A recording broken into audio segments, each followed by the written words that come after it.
Kushal Chatterjee and his parents, Krishanu and Ananya.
Welcome into Lancer Live. My name is Sammy O'Brien. Alongside me is my partner, Ryan Adasi. And tonight, the St. Francis Lancers of Mountain View, California are going to be taking on the Archbishop Mitty Monarchs of San Jose, California. In a very big homecoming game for the Lancers, as this is also senior night. And just an overall big game. Oh yeah, for sure, Sammy. The homecoming game for St. Francis, and they got to be excited about 7-0. I mean, playing a game against the 1-7 Mitty Monarchs, you have to be feeling confident, especially going into this one, Sammy. Yeah, the Lancers season being 7-0 is definitely nothing short of historic, as they are number 45 in the nation, as well as number 7 in the state. Also with their huge win, probably the biggest win in the school's history, over did us out earlier this season, as the Lancers are also coming off a huge 44-24 win over their arch rivals over at Bellarmine. And one guy we've talked about all year, and it's been obvious, like, he deserves to be talked about, is Juju Teo. I mean, this guy is literally climbing up the record books. Oh yeah, absolutely. I mean, 21 carries, 276 yards, and 4 touchdowns just last week against Bellarmine. And that's second all-time in St. Francis history for most yardage by a running back in a game. And that just is a testament to how explosive of a running back he is. And just how many records he has yet to crack as he continues his already productive season, Sammy. Yeah, a couple of other records for you guys here. Juju's also climbing up most touchdowns scored in a season at 17. That puts him number 7, and he's definitely not done, as we expect at least a couple tonight. As well as he is climbing up on the most yards rushing of all time for Lancers at 1,341. That puts him at the number 7 slot. Oh yeah, for sure, Sammy. And you know who's less than 100 above him? The all-famous Cyrus Habibi Likio, the Oregon and now Boise State running back. And that's just to show how much potential Juju Teo has to continue in the next level. Yeah, for sure. I mean, obviously, as we said just now, Cyrus Habibi Likio got many D1 offers, chose to go to Oregon. He's now transferred over at Boise State, take over a bit of a bigger role. But that just shows you how great Juju Teo has been this year and the potential future he could have. As we are just about to get underway here, as Matt Carrick is getting ready to set it deep. He's been great for the Lancers over the last couple of years. He's got an offer from Bucknell University up in Pennsylvania. So we're definitely happy to see that for him, and hopefully he can play at the next level. Matthew Carrick's ready to send this one deep and get this game underway. Absolutely. Averaging 57 yards per kick. He has certainly been an explosive player on the St. Francis special teams. Yeah, and that shows you how strong his leg is, as that kick just sailed well into the end zone. As it's the ball in high school across the goal line, so it's a touchback, and that's what's going to be. As the Monarchs are going to take the field, start off this game. And we're going to get to see the Lancers defense first off tonight. Yeah, I'm looking forward to seeing the secondary. They certainly have been battling injuries. It's nice to see MJ Artmore, their lockdown corner at the top of your screen, back healthy. And alongside of him, Tyler Evers.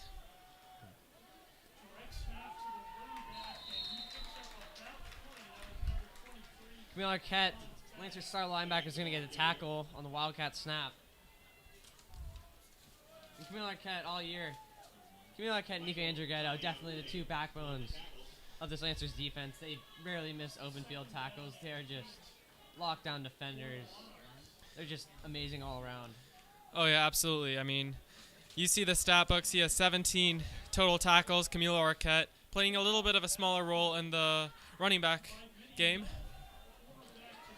As we see another handoff, is that play's going to get dragged out of bounds by Camille Arquette and number 3, Kiana Aina. Yeah, and what do you know? 2 straight tackles by Camilo Arquette just shows his amazing sideline tackling, and he's certainly a weak side linebacker that the St. Francis defensive scheme loves. Yeah, for sure. He's phenomenal. As the Monarchs are going to line up here with 3rd and 5 of their own 25-yard line. Lancers showing blitz. They're going to hold off another direct snap, it seems, and big tackle for loss in the backfield by number 31, Nico Andrighetto. He's a special player, Ryan. Oh, absolutely. He's had a tremendous season so far. getting all kinds of offers from D1 programs, and his ability to play at a high level on all three parts of the game, special teams, defense, like you just saw, offense, he's been explosive in the wide receiver game. It just goes to show how great of a player he is. Yeah, I mean, he's great even on both sides of the ball. As we saw in that De La Salle game earlier this season, he got the game-winning touchdown. So he's just shows you how much an all-around player is, as he's going to take this punt back, as well as he's going to throw a huge stiff arm. He's going to get dragged down at about the 35-yard line, giving the Lancers great field position with 10 minutes and 30 seconds to go in this first quarter, as we're going to get to see the Lancers offense on the field for the first time tonight, led by none other than number 15, the senior Josh Perry, taking over for the injured Matt Doherty. And Josh Perry, Ryan, he's been great all year. He stepped up his game every game. Just got a little bit more improvement. And last week against Bellarmine was definitely the most comfortable we saw him, throwing a pair of touchdowns to Tim Natane and another one to Riley Long. Yeah, for sure. Josh Perry has certainly stepped up after Matt Doherty's unfortunate injury. He had, like you're just saying, 8 for 12 passing, 177 yards and 2 touchdowns. That's like NFL numbers right there, and that's what the St. Francis certainly wants from their starting quarterback thus far in the season. Perry Anderson with Golden in motion, looks to pass, dumps it off to Golden. Golden's going to spin off a tackle, and it's going to get brought down just back about the line of scrimmage to bring up about 2nd and 10. It's an interesting play call there, Ryan. That's interesting play call for sure. I mean, we usually see Juju Teo run where he is in the game on first down, but it seems like St. Francis is mixing it up. That time not as effective as they wanted, it's a loss of 1. But let's see how St. Francis reacts to that. Yeah, you definitely expect them to go to Teo here, as he's averaging 9.3 yards a carry this year and almost 200 yards a game. It's just absolutely absurd, as they do go back to Teo here, and he's going to get tripped up fairly quickly for about a 1 or 2 yard gain to bring up 3rd and long for the Lancers. So some early game success from the 1-7 Mitty Monarchs, and let's see how St. Francis handles 3rd and 7. If they bring Josh Perry into the passing game again, throw it a bit farther downfield, maybe resort to a check down, but St. Francis, one of the keys to the game is certainly starting off strong and setting the tone early. You have to put up points in the first quarter, if you want to have a productive, dominant game, which they certainly hope to do. 7-0 against 1-7. At the bottom of your screen. Perry going into play action, looking that side of the field, throws it towards Andrew Atkinson, and Andrew Atkinson, it's going to slip out of his hands. Tough break for the Lancers there, as Andrew Atkinson definitely was about to make a spectacular catch to give the Lancers a fresh set of downs. Yeah. We'll see what the Lancers will do here. It does look like the offense may stay on the field.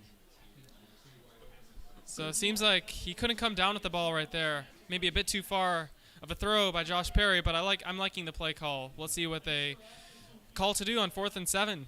And the Lancers offense is going to stay in the field. We've got 3 receivers. You got Tim Natane at the bottom of your screen, Riley Long, and you got Dylan Golden and Andrew Atkinson as well, with Teo in the backfield. Perry does look to pass. Steps up in the pocket. He's going to try and run for it. And Josh Perry is going to pick up the first down. Great awareness by Josh Perry. Yeah, and a gutsy call for sure. And as he had to evade several tacklers just to get the first down, and he got it. And that just shows how great of a runner he is, on top of his dominant passing abilities. Yeah, Josh Perry's pocket presence is absolutely amazing. He's only been sacked probably 1 or 2 times this year.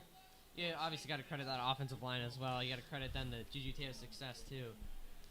But yeah, he's, like you saw there, he quickly saw he had no options, and he got out of there and was able to get first down. Perry looking to pass again. He's got Andrew Atkinson on the quick out route, and Atkinson's going to get a foot in bounds. Take that for about 4.5 yards to bring up 2nd down. So Andrew Atkinson, 226 yards coming into this game off of 10 catches, one of them being an touchdown. He has certainly been the wide receiver 1 St. Francis has hoped for him to be, and expect him to have an even larger role next year with the departure of Juju Teo and Camilo Arquette. Perry under center on the right hash. Gives it to Teo. Teo brushed off a couple of defenders, and he's going to take this one into the end zone for a Lancers touchdown. Juju Teo with his 18th touchdown of the season.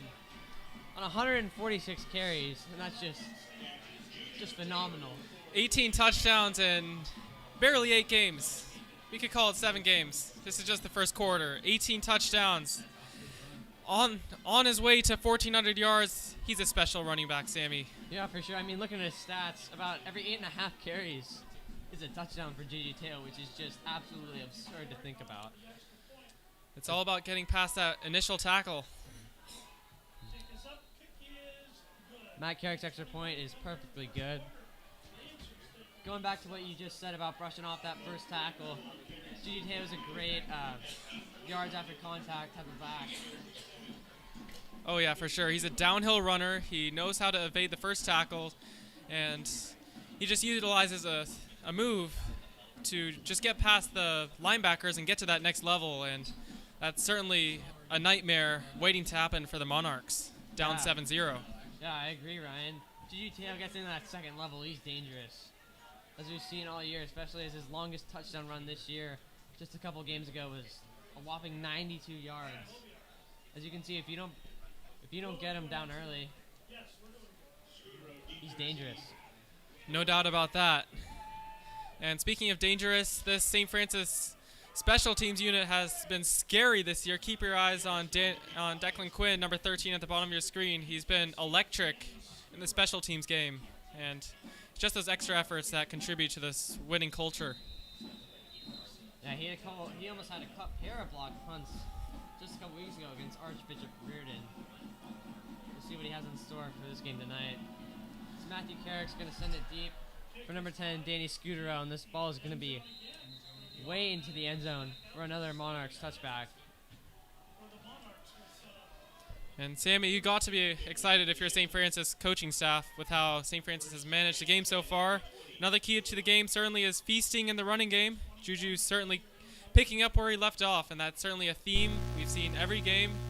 He's scored several touchdowns and multiple 100-yard games. And yeah, they've been picking up where they left off. So let's see if they can continue working the load on defense. Yeah, like what you just said about the coaching staff. Coach Shuggs, he's run a great defense all year. This defensive line has gotten so many pressures, as well as a handful of sacks. Absolutely, and it's just about getting to that quarterback. And everything else after that is history. I mean, you have 26 team hurries on the year in 7 games. It means they're getting to the quarterback several times each game. Not to mention a few sacks to come along with that.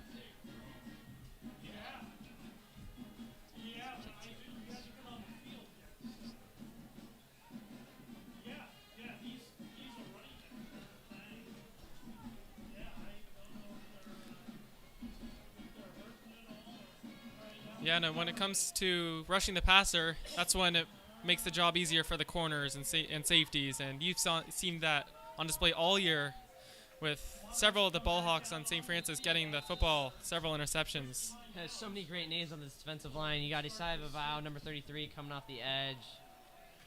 You've got Solomon Tupa playing the nose tackle along with Joseph Loya as well. You also got Cyrus Thurham coming off the edge as well. He's another great edge rusher, along with John Fraser, Jesse Jordan, Matthew Cummings. Just so many guys on this Lancers team. Absolutely. That can wreak havoc. It's not a one-man band. It takes several to make a good defense. I mean, just look at any NFL team. The Buccaneers last year, they had every defensive lineman deserving of a highlight reel, and that's what you're seeing from the St. Francis defensive line and secondary. You got MJ Artmore on top and Tyler Evers at the bottom of your screen. Scudero hands it off as the Lancers D line is going to get there very quickly. You see Isaiah Vavao in there, number 75, Solomon Tupa. Got Jeff Zhu in there as well, along with Camille Arquette and a couple other guys. That was a phenomenal play right there, Ryan. I mean, they just absolutely destroyed through that offensive line. Absolutely, Sammy. Add one to the TFL category, and just another gang tackle that Camille Arquette just tracked down him and Cyrus Durham. Yeah, this is kind of what we talked about, and one of the keys to the game, just getting to the quarterback, getting that pressure, and the Lancers have done that. As Isaiah Vaval's going to get great pressure on Danny Scudero. He's going to evade this sack. He's going to juke out Jeff Zhu and cut to the middle of the field. Danny Scudero is going to be brought down almost near the 30-yard line by Nico Andrighetto. That was an impressive play, kind of looking like Johnny Manziel at Texas A&M out there. Absolutely, yeah. I was thinking the same. Just a great effort play by Scooter, and just not enough for the first down, but certainly avoided a big-time sack that would have put them inside the 10. Scooter probably just ran about 30, 40 yards laterally there. Only gained about like 3 or 4 yards. Actually going in the correct direction, but great effort from him for sure. Yeah, so they're forced to punt, and St. Francis has been electric in the special teams. Snap is way over the head of the punter as the Lancers are going to get into the end zone, and the punter's going to fall on it, and the Lancers are going to get a safety to put them up 9-0 with just a little bit under 6 minutes to go in this game. Great rushing by either side of that O-line, just getting to the punter to force that safety.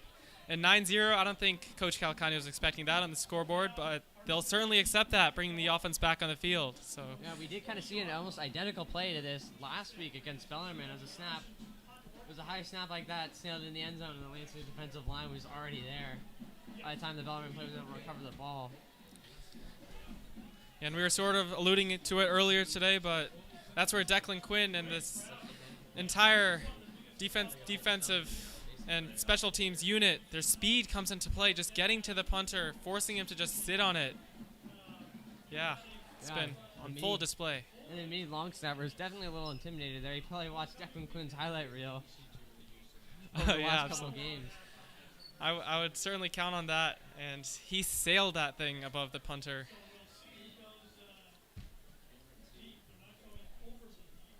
So you have Juju Teo and Camilo Arquette back deep to receive the punt. So Mitty certainly has to be afraid of what's to come.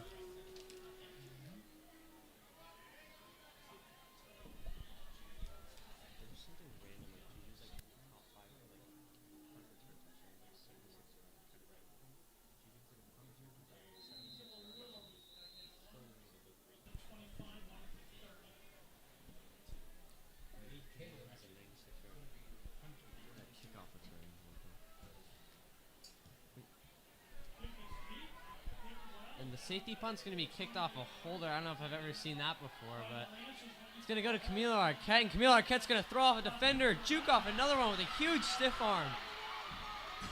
He's going to take this towards the sideline. He's going to get tripped up and brought down on the 15-yard line. There was a flag around the 35-yard line. Looks like it might have been some form of a block in the back, which is going to bring the back Lancers. This one might be coming back, Sammy, but just a really incredible running ability by Camilo Arquette, and he sort of looked like Derrick Henry there, just throwing defenders down to the ground. We'll see what the penalty is. It seemed like it might be a illegal block in the black or a holding against St. Francis.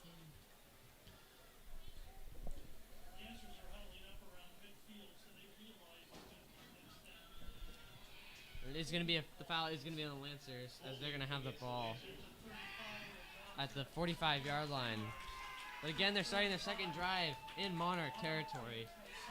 So they already are kind of in scoring range, really not that far from field goal range as well. Yeah, it could have been a lot worse of a field position had the penalty been earlier, but inside the opponent's 50-yard line, I think they should be happy with the field position and keep going with their variety in play calling. I mean, you have three wide receivers. Juju Teo actually at the top of your screen.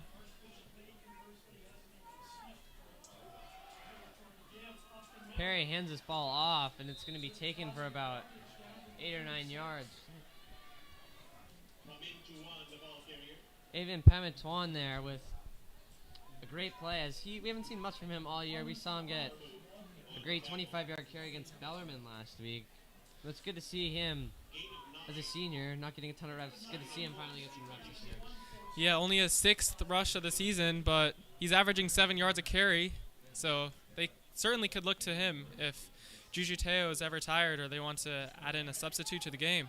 Had a productive 9-yard carry just now. Perry's going to throw a screen to Teo. Teo's going to juke towards the sideline. He's going to break one tackle. He's going to be fought all the way out of bounds by a heap of Monarchs for a Lancers first down, probably about 15, 20 yards. Yeah, moving the sticks, and it doesn't take one to bring Juju Teo down. I think every team so far St. Francis has played has learned that the hard way, for sure, as the Monarchs certainly just did. So moving the sticks for St. Francis, approaching the red zone. Yeah, Juju Teo definitely never goes down without a fight. We've obviously seen that all year from him. But yeah, it just shows you how much effort and energy it takes to stop him. Perry on the right hash, tosses it to Teo. Teo's going to juke back to the right side, throw his big stiff arm. He's going to get dragged down inside the 20-yard line to bring the Lancers into the red zone. That was a nice run by Juju Teo right there. Seeing that the inside is pretty clogged, going on the outside and getting a pretty productive gain right there. 8-yard gain. Light work for him. Yeah, it definitely is light work, as his average for the year is just around 9 yards of carry, so we're definitely getting used to that. Yeah, and that's always a good sign when you're getting used to 7, 8, 9-yard rushes, and St. Francis coaching staff has got to love that.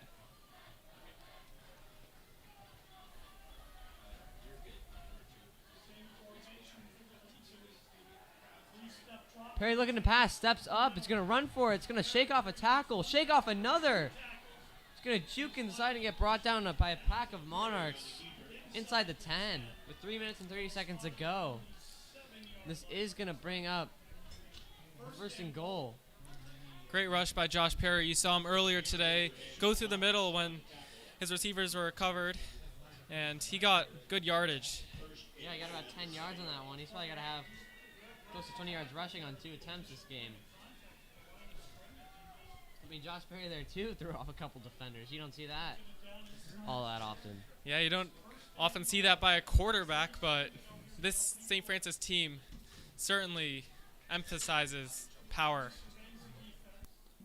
Perry on the right hash is going to toss it to Teo.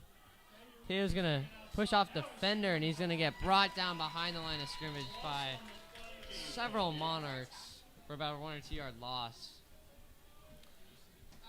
So a rare no-go for St. Francis running back room, but credit the Monarchs defense for clogging him for one play. Let's see if they could do it for a few more. So up by 9. Sammy, do you think we'll be seeing a lot of Juju Teo, another near 300-yard rushing game, or will we see some more backup action as we approach the tail end of this game? Definitely think we'll see some backup action towards the end of this game, as the Lancers are already well in control of this game. Definitely expect to see maybe some Camille Arquette here, as he's, like we've said all year, he's nearly automatic in the red zone when he gets the ball in his hands. Yeah, absolutely. Yes. Only 273 yards rushing this year, a bit less than his previous years, but we've mostly seen his impacts on the defensive side of the ball, Sammy. We've seen several open field tackles, and the St. Francis defense wouldn't be the same without him in that commanding role in the middle linebacker position.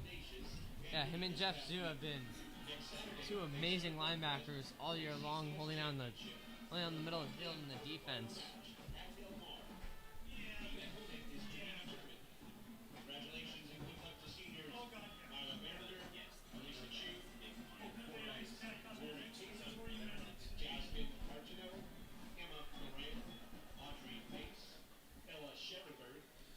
So one thing that seems to be working for St. Francis, minus the special teams play, is limiting the penalties. They had one earlier this game, but usually in the past few games we've seen quite a bit of penalties by the St. Francis offense and defense, but they have worked to correct that, and you're seeing that on display, up 9-0.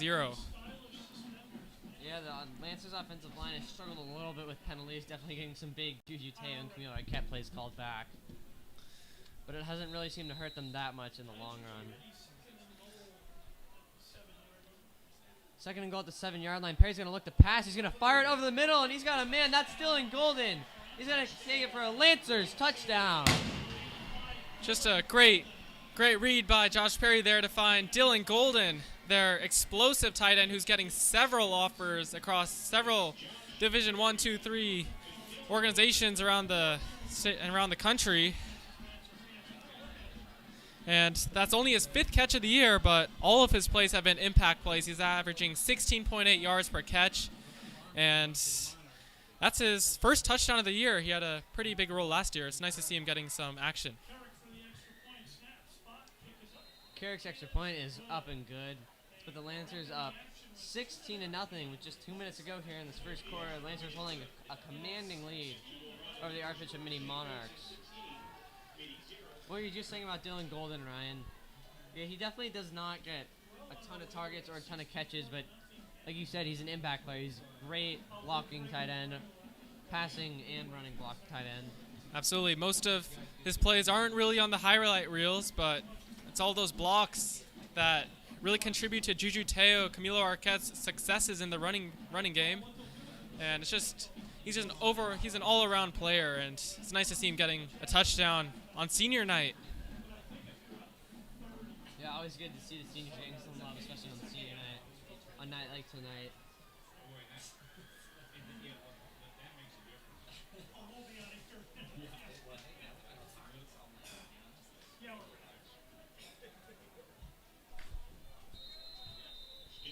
Deep to receive from Mitty. Carrick on to give for St. Francis.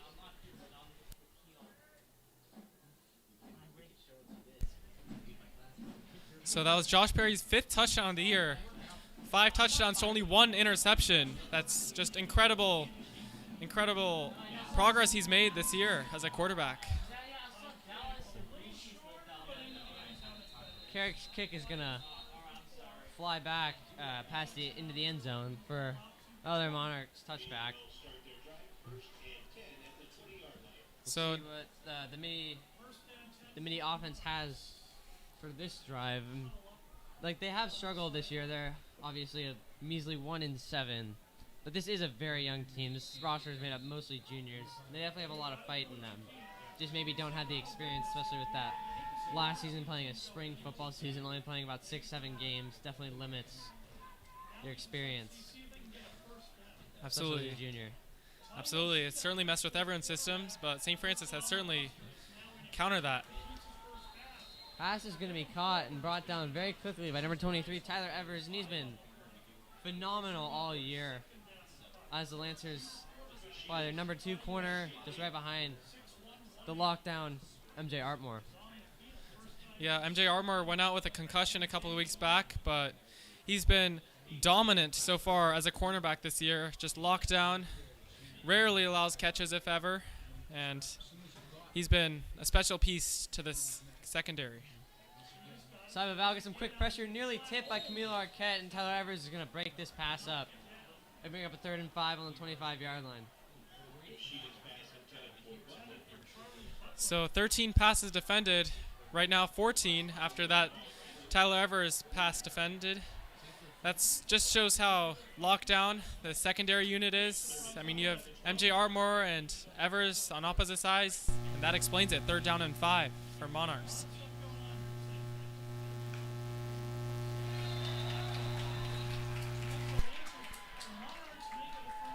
Solomon Tupa, number 75, is going to jump on the longer snap count, and that is going to move the chain to give the Monarchs their first first down of the game. Yeah, first down of the game, and they certainly need that first down if they want to have any sense of life going into this drive. Down 16-0. 3 wide receivers at the top of your screen, one at the bottom. Expect some deep shots potentially if they want to make an impact. Yoshida hands it off to number 18, Toavalu. And he's going to be brought down by a pack of Lancers for about a 1 or 2 yard loss. With just a little bit over a minute to go in this first quarter to bring up 2nd and 12 on the 28-yard line.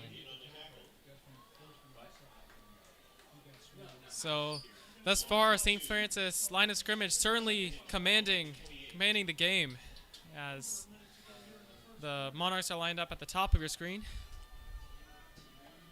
And that adds to the TFL category in the stat book, Sammy. Just gang tackling, getting there, getting past the blockers, and just shows how great this defense is. Yeah, that was the Lancers' 22nd TFL of the year.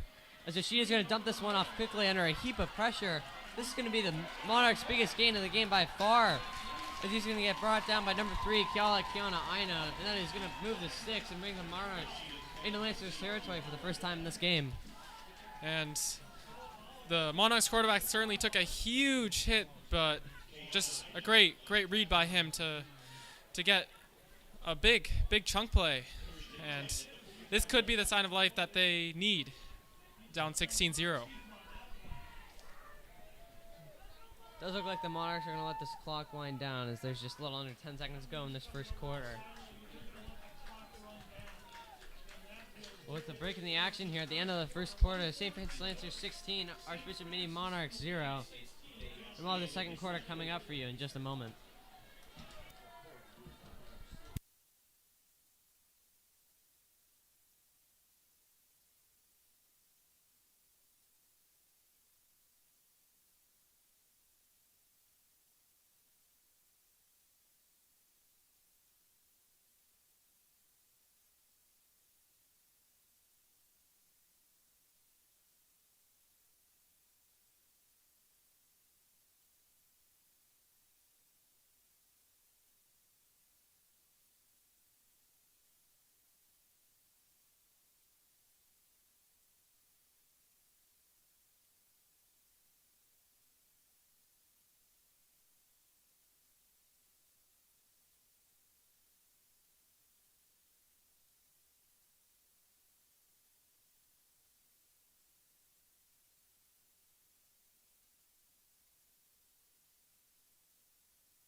At the start of the second quarter, Yoshida's going to take a snap. He's going to lob one up. He's got a man wide open downfield.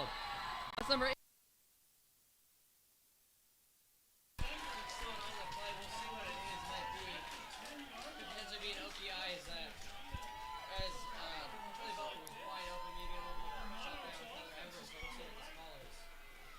Yeah, we'll see what that call is, but you're seeing some urgency from this Monarchs offense as two incredible plays just back to back. Penalty was on the Lancers is obviously going to be declined by the Monarchs coaching staff. So just a big opportunity for the Monarchs offense to get some points on the board and lessen the deficit. St. Francis certainly caught by surprise playing against a 1-7 team, but you can never get comfortable against any football team, really. She's going to hand this ball off. It's going to get taken for about 1 or 2 yards by Toavalu to bring up second goal for the Monarchs. So it seems like the running game for the Monarchs hasn't been working as effectively as the passing game, so let's see what they elect to do on second down and 7 to go. That just is a testament to the St. Francis defensive line, by the way. They have rarely allowed chunk plays in the running game. Yeah, I don't think we've really ever seen a single chunk play from running the ball. Obviously, we've only seen the pass plays like that last one. She is going to throw that ball in the middle, guarded well by Nico Adriano, nearly intercepted. But it's going to fall incomplete and bring that up 3rd and goal on the 7-yard line for the Monarchs. That was a good play by Nico Andrighetto, the senior, knocking the ball out, looking back at the quarterback, and just being a ball hawk. Almost came out with the interception, but forced the 3rd down and 7. On 3rd down and 7, you'll see what the Lancers defensive line does. You got Cyrus Durham, John Williams, Sullivan Tupa, Saiba Bao out there. Maybe we'll see a linebacker or two, maybe Jeff Stewart coming out of a cat rush. The Lancers don't line up in a blitzing formation. As the Monarchs are going to pass, I mean, the snap is very high and fumbled, and Cyrus Durham's going to come down on top of it and give the Lancers possession deep in their own territory. This game is all in St. Francis's hands, and just when the Monarchs thought they had a chance, their snapper said otherwise, and just two faults on this St. Francis on the Monarchs special teams and offensive line that contributed to the safety earlier, and now this crucial turnover. And that just shows you how young this team is. How they're lacking experience, but it definitely shows you that they will be ready and back stronger than ever next season. No doubt. They'll learn from their mistakes, and they did have 2 good plays on that drive, so some good parts to see on the film. Here in the center, hands it off to Teo. And Teo's going to be brought down the aisle for about only a yard or two to bring up second down deep in Lance's territory.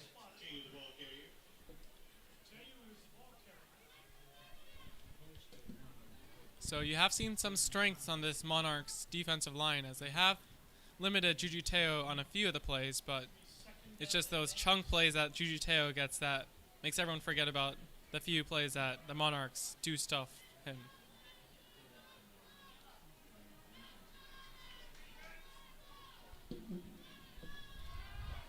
Perry looking to pass. There's a quick out route to Andrew Atkinson. Andrew Atkinson in a trip, get back up.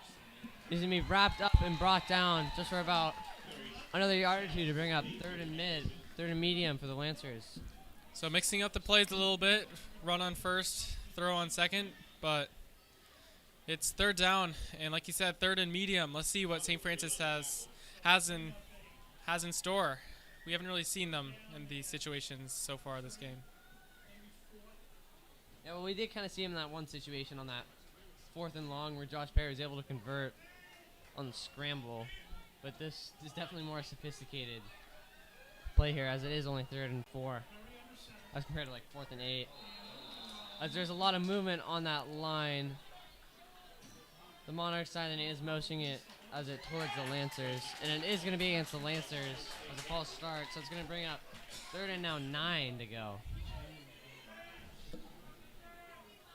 So 2 pretty big penalties against St. Francis in the past few minutes of the second quarter.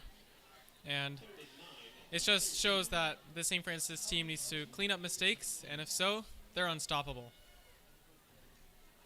So 3rd down and 9 with just under 9 minutes to go. Let's see what they have in store with 3 wide receivers at the top of your screen. One of them being Dylan Golden with the touchdown earlier. Perry's going to take the snap and look to pass. He's going to roll out right, and he's just going to throw it into the ground. And there's a late flag going to be thrown. I am assuming this is going to be somehow an intentional grounding, as GTA was fairly close to that ball, but we'll see what the call is. Yeah, late flag like you said, and nothing really doing for the St. Francis offense this past drive. Let's see what the penalty flag is. This call is going to be intentional grounding, which is definitely a little close of a call. But the Lancers are going to have to punt for the first time tonight. This is Patty Casey's. This is only his 14th punt of the year. In just a little over 7 games, it just shows you how amazing this Lancers offense really is. Yeah, just about 2 punts a game if you do the math. And that just shows how many drives St. Francis puts on the scoreboard. So it seems to be a bit of confusion, though, for St. Francis on this special teams play.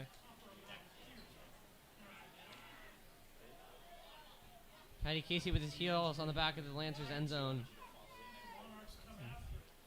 Good snap from Bryce Burke.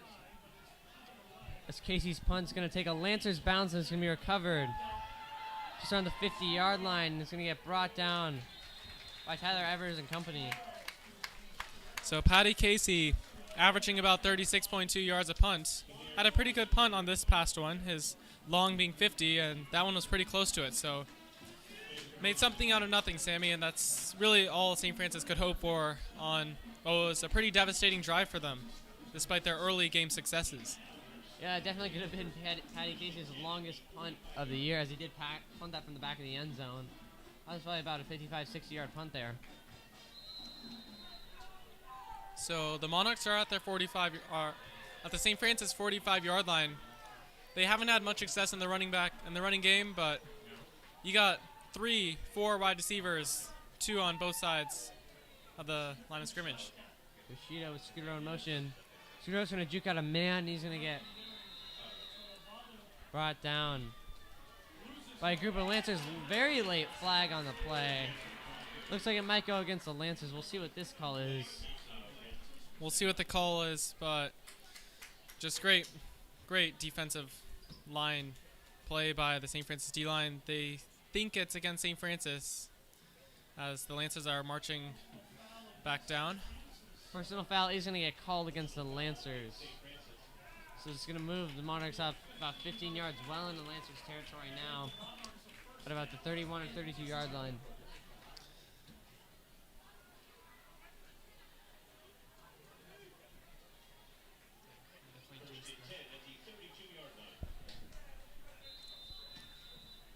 So these penalties, that's the third of the second quarter, something the St. Francis offense and defense certainly would like to correct, as they're giving the Monarchs opportunities that they could otherwise not have. Yoshida takes a snap, fires a quick pass. That pass is complete. And Tyler Evers is going to get the tackle for about a 3 or 4 yard gain to bring up second and medium for the Monarchs with just under 8 minutes to go in the second quarter. So Tyler Evers has been getting quite a bit of action, and he's made the most of it. We haven't really called MJ Artmore's name, but I guess that's a compliment to him and his elite coverage skills, not giving any sense of comfort to the quarterback to throw it his way or anywhere near him for that matter. Yeah, I definitely don't think we've seen a target towards MJ Artmore's side tonight. Just complements his game so well. As Yoshida hands this ball off, and this play is going to be run down towards the sideline close to the first down marker. We'll see where it gets spotted.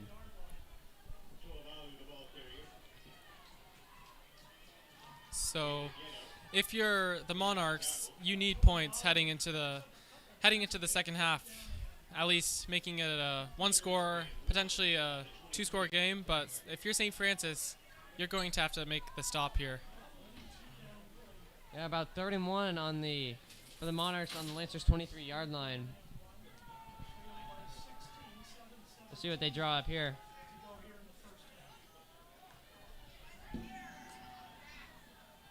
Pass is thrown. Low and incomplete. A little bit, seems to be a little bit of miscommunication between Tai Yoshida and Charlie Butler. So it's going to bring up about 4th and 1 for the Monarchs.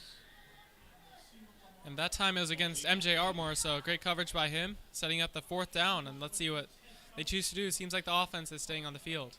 Yeah, that play right there, Ryan, definitely reminded me a little bit of the Thursday night football game last night with A.J. Green having no sense of what was going on. Oh, yeah, Sammy, for sure. And it's just that miscommunication between the quarterback and receivers that really could play a difference in the ball game. This obviously not being the last few seconds of a game, but the first half, but it could play a difference. Yoshida is going to looks like to be Tyler Evers to jump into the neutral zone on the snap count. So this is going to push the the Monarchs into the red zone for the second time tonight and give them a fresh set of downs. So St. Francis certainly is giving the Monarchs some gifts that Coach Calcagno doesn't really want to keep giving them, as they're inside the red zone now, and mostly because of penalty yardage and their good field position to start this drive.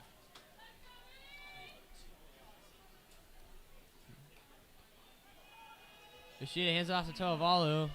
Toavalu is going to get tripped up by number 22, Patty Casey, for about 1 or 2 yards. So, Sammy, last time the Monarchs were in this situation, you saw that miscommunication, speaking of miscommunication, between the snapper, the center, and the quarterback, and that turned a really productive drive into a catastrophe for the Monarchs. And let's see if they can put the ball in the end zone this time, or if you're St. Francis, punch the ball out. Yeah, you definitely expect the Lancers to bring some form of pressure here on these next couple of downs here. To hopefully, at worst, allow 3 points. St. Francis is going to take a timeout with 6.5 minutes to go in the second quarter.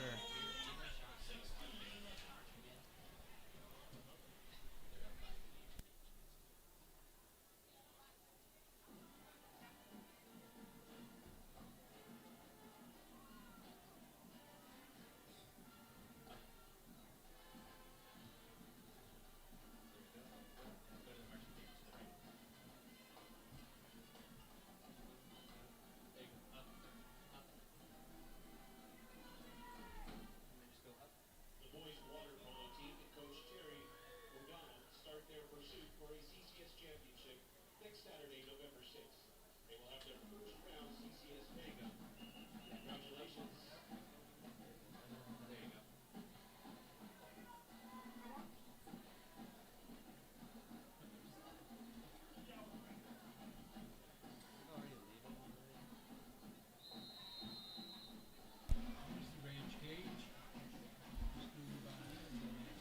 So we welcome you back to Mountain View, California. I'm joined by Sammy O'Brien. So Sammy, 2nd and 6 from the Monarchs, and if you're St. Francis, you just want to keep expanding their lead against a 1-7 team. Yeah, Yoshida's going to drop back, throws under pressure, ball's going to be slightly underthrown. He had number 3 Kiana Aina, the junior, on the great coverage there. But this is going to bring up 3rd and 6 for the Monarchs on the Lancers' 14-yard line. Yeah, great coverage by Kiana Aina. He has had a really great season so far, the junior for St. Francis. And that just shows how great the St. Francis secondary, their depth pieces are. And if you're Coach Calcagno, you should be pretty comfortable sending in anyone really on your bench to sub in. Obviously, MJ Armour and Tyler Evers on opposite sides are the starters, and they'll keep having them in. Yoshida's going to hand it off to Toa Volley. He's going to juke inside. Ball's going to come out. It does look like the Lancers are going to recover it. Another red zone turnover for the Monarchs. Just great defense by St. Francis, and another buzzkill if you're the Monarchs. Just getting into that inside the 20, inside the red zone, and having a turnover like that, it can kill a mood. And St. Francis certainly took advantage of that. And once again, St. Francis ball. Yeah, almost identical to the last Monarchs red zone drive. The Lancers are now kind of pushed back in their own territory. They did have to punt on that drive, kind of forced by a false start, but we'll hope the Lancers can get something else going. Perry's going to hand this ball off. This ball's going to be taken for about 4 or 5 yards. Even payments won on the carry. So like you were sort of alluding to earlier, St. Francis certainly needs to get some points off of this turnover, as there's a penalty flag against St. Francis.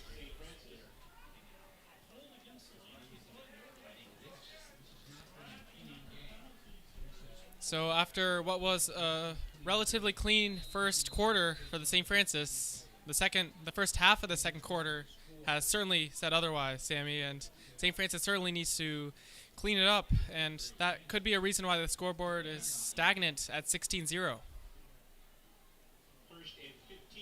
Yeah, the Lancers definitely need to limit some of their mistakes. This definitely probably cost them at least 3 points this quarter. Perry's going to hand this ball off to Paymantwan. He's going to get dragged down behind the line of scrimmage. Sorry, excuse me, not behind the line of scrimmage, but behind the original line of scrimmage for about a 1 or 2 yard gain. So, Avon getting his second rush of the game, and it's good to see a nice 1-2 punch that's not Juju Teo and Camille Arquette. Just a great teamwork approach by this running back room, and we might see some of Kamau Julian later in this game. Yeah, definitely expect to see some more Lancer backups, as you definitely want to rest Juju Teo and keep him healthy for the big game next week against the Sarah Padres. Oh, that game will be a huge one. Sarah currently in the number 1 spot in WCAL. Perry's going to throw this one downfield as he gets hit, and he's going to have a man. That ball's complete to number 9, Tim Natane, with a great catch over the defender. As Natane kind of seems to be tied up with the defender, but that's a huge momentum shift as the Lancers are now on the 45-yard line. Oh yeah, Sammy, big momentum shift, like you were just saying, for sure. And Natane had to fight for that one, and as that could have been intercepted had he not fought for it, but just a great chunk play for him. He has had a tremendous season so far, first season as a St. Francis varsity football player. A great play by Josh Perry there to stay calm under pressure, as you could hear that crack and that hit all the way from up here in the booth. As Taya's going to take this ball for about no gain. So nothing doing there for Jujuteo, and Josh Perry has had a really good game so far, managing the St. Francis offense, and expect to see him spread the ball to different receivers and maybe force feed some backup running backs later this game. And what you said just a second ago about Natane Ryan is that this is just his first year as a varsity football player. His main sport is basketball, and you see how well he excels at football. You can only imagine how good he is out on the hardwood. As Taylor's going to get wrapped up for about another 1 or 2 yards. Swing up 3rd and long for the Lancers with just a little bit over 3.5 minutes to go in this first half.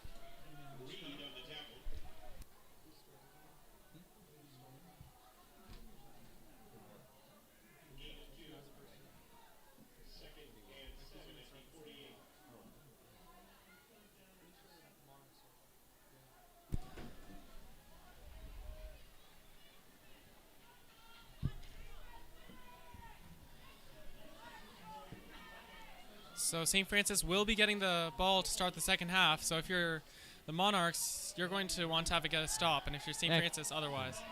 Camille Arquette's in the game for the first time. He's just used for pass protection there as Perry's pass is going to sail just a little bit too high over Dylan Golden. This is going to bring up 4th and 7 as the Lancers punting unit, led by long snapper Bryce Burke and punter Patty Casey, take the field. Punt for the second time tonight. Yeah, we certainly haven't seen this much action from the St. Francis punting game, and not really expecting that against a 1-7 Mitty Monarchs team, but the scoreboard still remains 16-0, and a comfortable lead if you're St. Francis, but you certainly want more. Yeah, you definitely want to put this game away early, as they are obviously very capable, as we've clearly seen all year, with them obviously having a 7-0 record. But yeah, as Patty Casey's punt is going to take a Monarchs bounce and roll out of the back of the end zone for a touchback with 2 minutes and 46 seconds to go in the second quarter, with the Lancers up 16-0. That was a booming kick by Patty Casey, and took an unlucky bounce, but just great special teams players on every facet of the game. Next week, the teams will compete in the WCAL championship meet on the picturesque Crystal Springs course in Belmont. Good luck to seniors Nolan Pato, Colin Pereira, Ivy Zarreta, Lucy Coyle, Crystal Elkins.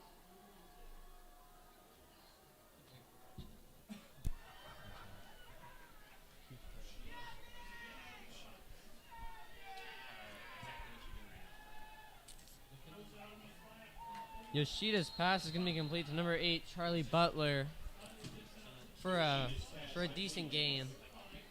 Let's bring up second down for the Monarchs. 2.5 minutes to go in this first half.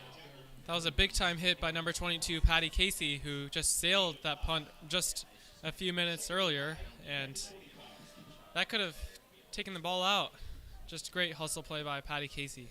Yeah, you definitely hope to see the Lancers hold a shutout here, especially to end this first half and hopefully the game, as they already have 3 shutouts this year over St. Ignatius, Archbishop Reardon, and Oak Grove. Yoshida takes a low snap and hands it off to Toavalu. He's going to be brought down very quickly for a short gain to bring up 3rd and medium for the Monarchs. That's always a nice statistic to have. Several big games, like you're just saying, and St. Francis certainly wants another shootout.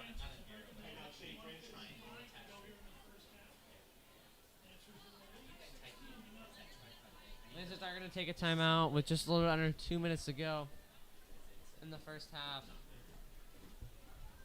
just to talk it over and make sure they don't allow any more points to end off the first half. Yeah, keeping the Monarchs to 0 points entering the half, especially since they're starting with the ball at the start of the third quarter, will certainly be a confidence booster that they deserve that number 7 spot in the state of California.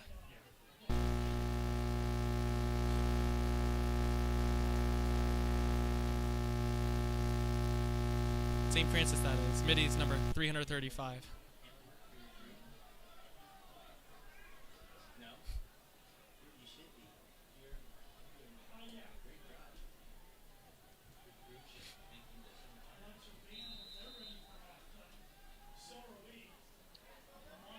Yoshida going to huck one deep, and it's going to be guarded very closely by MJ Armour. As you see a couple flags flying in, definitely expect this to be a pass interference on MJ Armour, which is just unfortunate to see as he is such a great defender. Yeah, he's been superb all season. So let's see what the penalty flag is. Like you were saying, it might be pass interference against Artmore, but yeah, St. Francis has been riddled with penalties in the second quarter. Something we expected to see in the early parts of the game. They did show signs of life in the penalty game earlier on, but that's something Coach Calcagno will want to talk over with this St. Francis team heading into the second half. Yeah, Lancers definitely kind of catch a break there that the high school rule is maximum 15 yards on a pass interference, as that could have been well over a 30-yard penalty.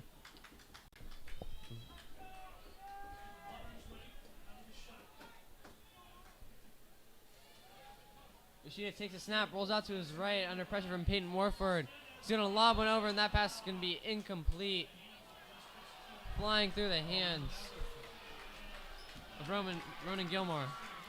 And could that be a late hit against St. Francis?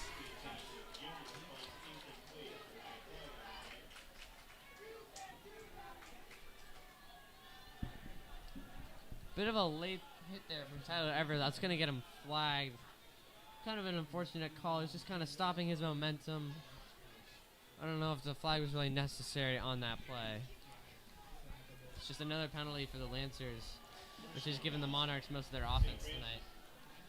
Yeah, that one was more in the gray area. I didn't really expect to see a penalty flag as a DB. You never really can see the ball being caught, and yeah, that's almost double-digit penalty flags for St. Francis in the second quarter alone. Not a statistic that the St. Francis team really expected to see tonight.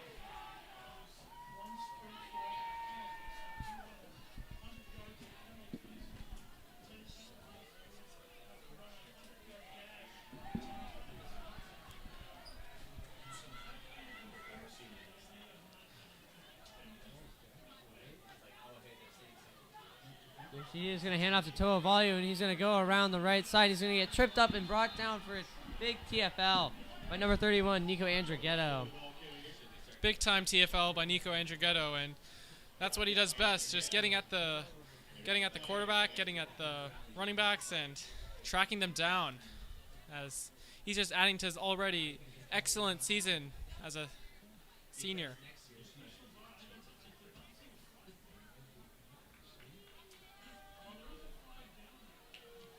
Another flag was thrown on the play, but it is going to be waved off as no penalty, thankfully.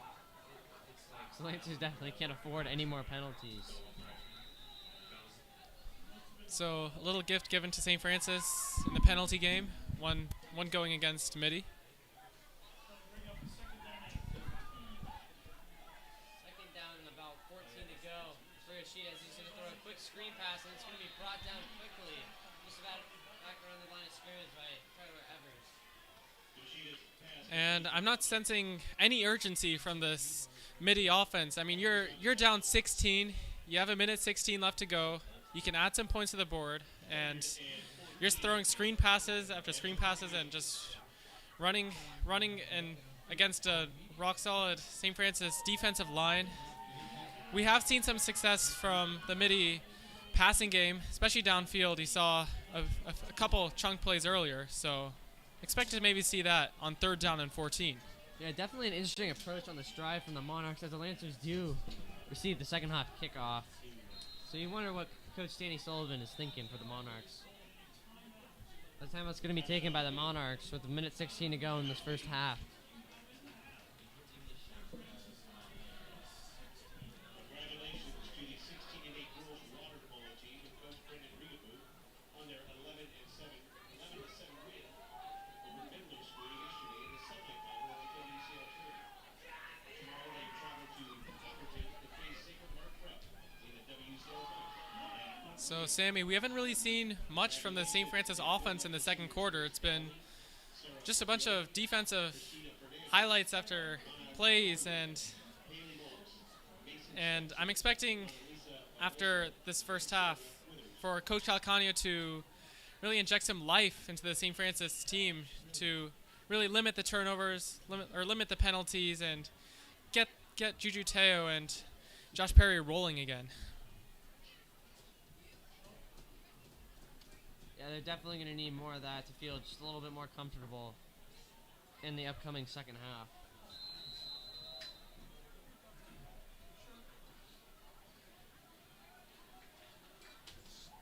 So if you're Mitty, you have to be happy with how this quarter is going, but you look at the scoreboard and you still have 0 points, and that's just those mistakes that happen when they shouldn't happen in the red zone. Yoshida, the quick pass, he's got a man, he's going to pitch it back, and that's actually going to ultimately lose yards as Nico Andrighetto is going to make another amazing open field tackle. Just like the handful of great tackles he's had, just like that all year long. So certainly not what the Mitty wide receiver was anticipating, throwing lateral pass, but 4th down and 13, minute and 7 seconds to go. Sammy, St. Francis has a chance to add a few points to the scoreboard and make it a 3-score game.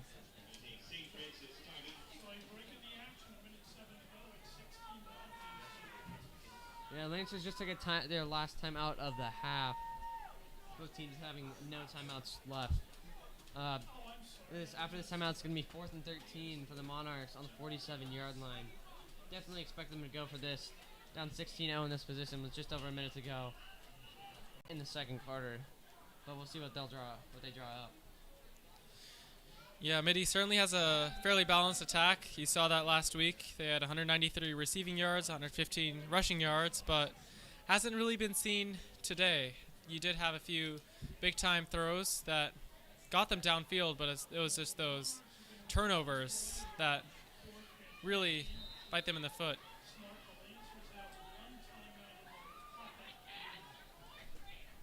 So it seems like they are punting it. So St. Francis will have a whole field to march down and not a lot of time, just over a minute left. Shorter punt as Nico Andrighetto is going to weigh this off as a fair catch. With just over a minute to go in this first half.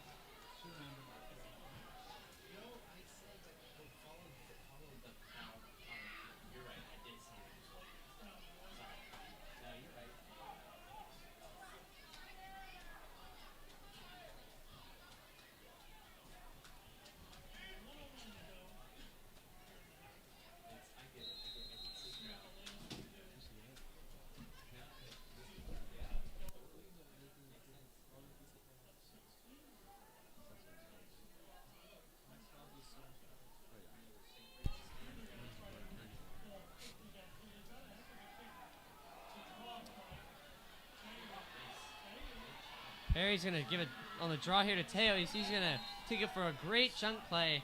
Be brought down by a couple Monarchs along with a stiff arm. Just about 51 seconds to go. So in this first half, definitely still showing signs of life, wanting to get some more points on the board.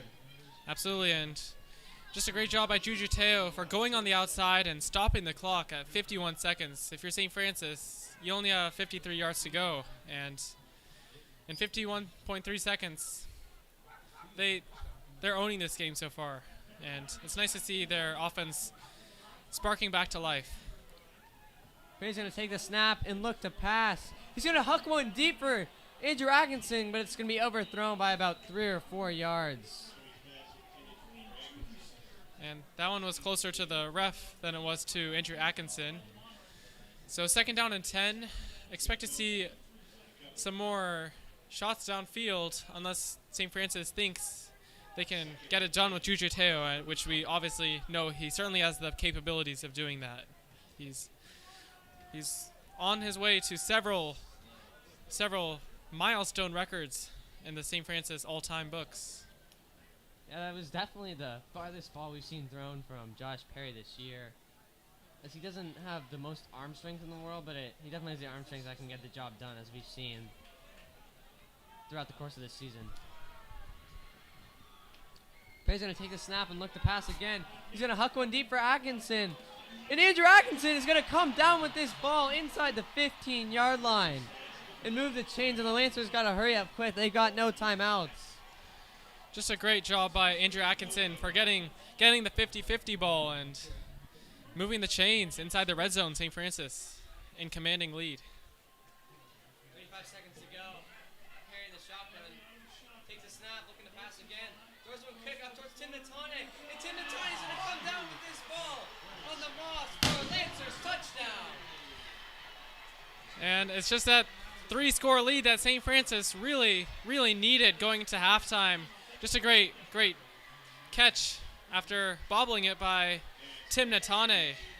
And it's great to see Josh Perry have 2 touchdowns throwing in the first half alone.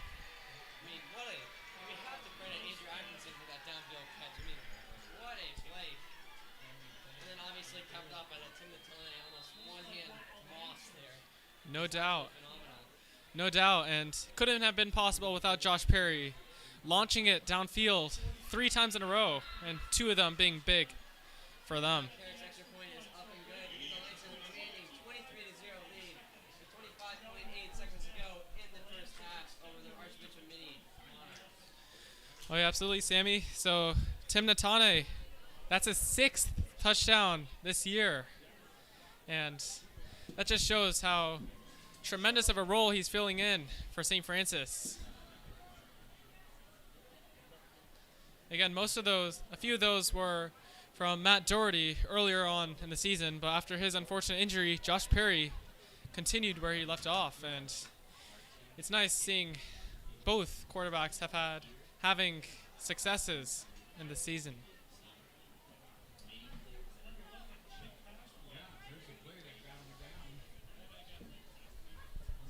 And Sammy, it certainly helps having a committee. You have Tim Natane, Andrew Atkinson, just tremendous wide receiver 1 and 2 for Josh Perry to depend on when he wants to launch it downfield.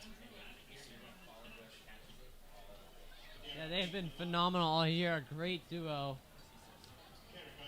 Both having spectacular moments throughout the course of this amazing Lancer season. Matt Carrick's kick is deep, and it looks like it is going to sail past the goal line for another touchback. Just showing off the leg strength once again on his way to definitely kicking in college.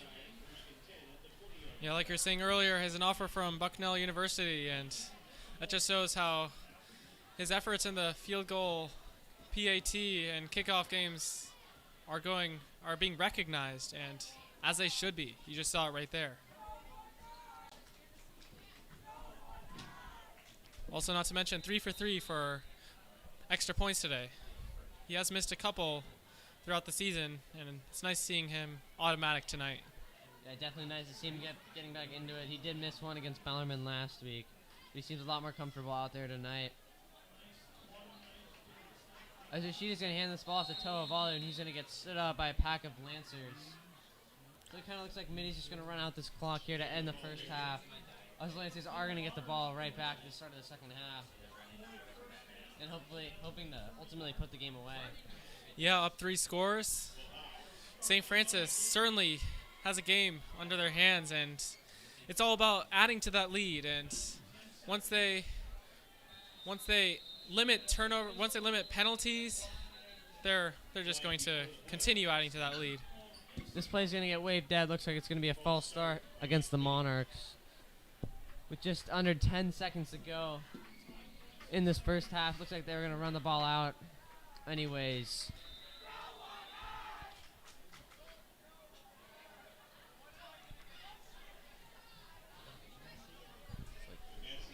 So that brings us to the end of the first half. So just great all around for the St. Francis offense. You're seeing Juju Teo picking up where he left off, on his way to several really special records in the St. Francis team. And you saw Josh Perry launching the ball. He has 2 touchdowns tonight. And if St. Francis can continue limiting penalties, Sammy, I think they're going to be as dominant as they already have been. Yeah, I definitely want to see more of that from the Lancers in the second half. But at the end of the first half here, the St. Francis Lancers 23, the Archbishop Mitty Monarchs 0. I'm Sammy O'Brien alongside me, Ryan Adasi. We'll see you back here in 20 minutes for the start of the second half with the St. Francis Lancers receiving the kickoff. We'll see you then.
Lights are fanned and color card. The field is yours.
St. Francis Cheer Squad.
Yoshida's pass to Butler is going to bring up about 2nd and 7.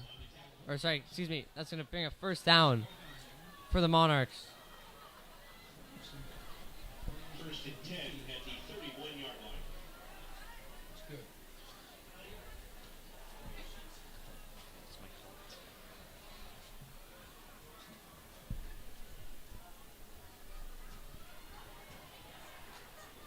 Yoshida takes a snap. Quick pressure from Jesse Jordan. He's got a man. That pass is complete. The number 8, Charlie Butler, is number 1 target so far tonight, and that's going to move the chains again for the Monarchs. So 2 productive plays, both of them targeting Sawyer Hughes from St. Francis. And let's see how St. Francis can handle the situation. They have been excellent in defense, especially as the ball gets closer and closer to their end zone.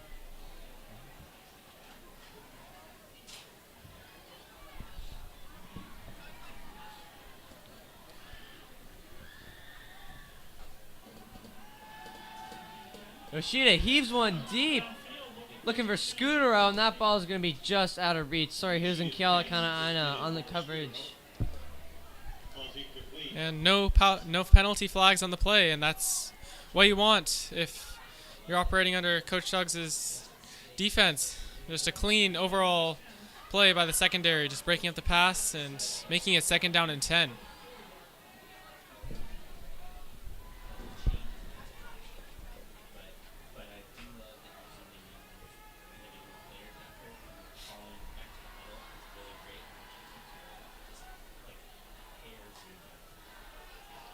Yoshida hands off to Toavalu.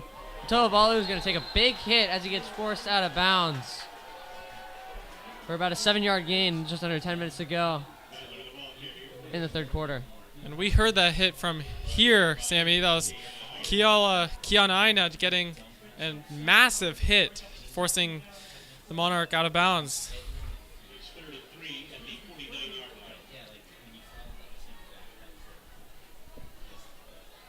Monarchs in a 4-receiver set with 3rd and 3. As the Lancers D-line, looks like Jesse Jordan might have jumped there on Yoshida's snap count.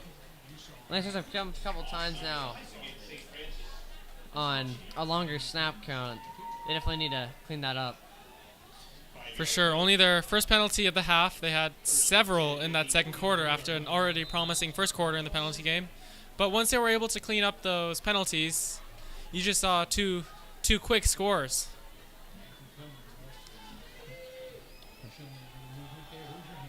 Yoshida hands it off to Toavalu. Toavalu's going to be dropped in the backfield by a huge loss by number 7, Cyrus Durham. That was a great open field tackle by Cyrus Durham. If he didn't get that, he could have gone on the outside and get a positive yardage.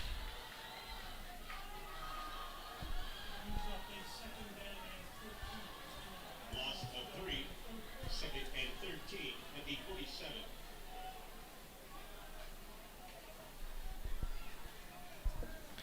So Cyrus Durham has had 2 tackles for losses this year, making that 3 on the year. So that's something he's really good at. Yoshida, quick pass. That pass is going to be caught incomplete for about a 4 or 5 yard gain. Yoshida's pass complete to Gilmore.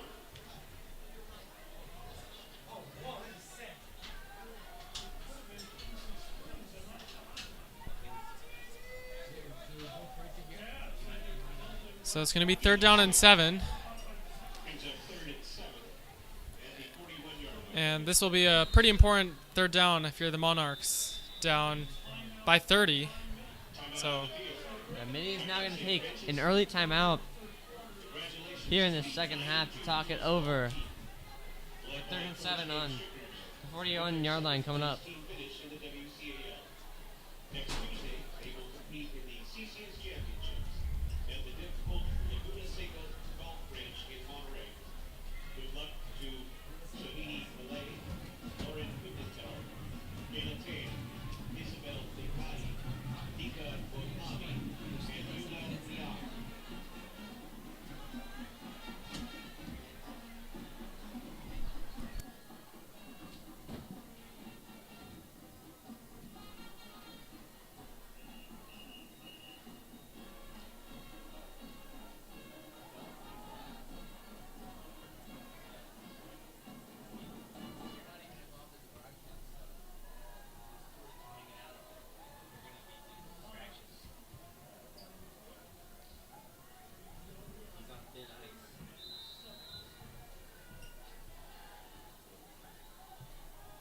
Yoshida in the shotgun. Lancers send the crib on a huge blitz.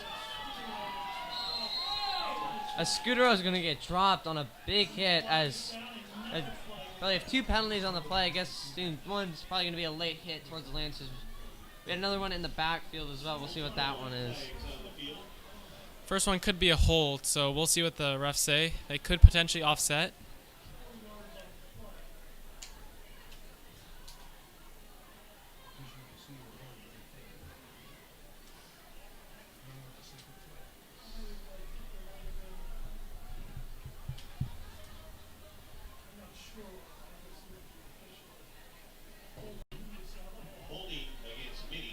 One penalty is going to be a holding against Mitty, and then a personal foul on St. Francis. So these penalties are going to offset. And we will replay the down. And that was really unnecessary for St. Francis. That could have given them some momentum on defense, having a penalty against the Monarchs. But as it stands right now, penalties offset. So this is now going to bring up, seems to be about 3rd and 9 or so for the Monarchs. After the penalties, it will be 3rd down and 9 at the 43-yard line.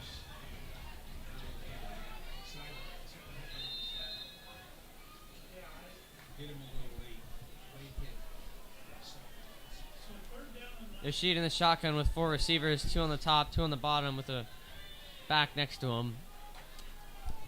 Takes a snap. He's going to hand it off to Toavalu.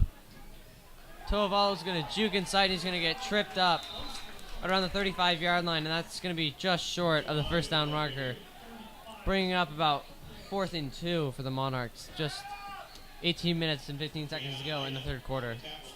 And if you're Mitty, you would want to definitely go for it. You're down 30. There's nothing to lose for going for it. It might just add some points to the board. And the bunch formation at the bottom of your screen with the lone wide receiver at the top.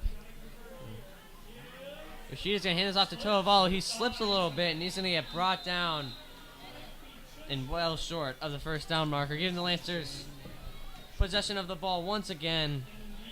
Just coming off that huge touchdown by the 90-yard kickoff return by Gigi Teo to start off the second half.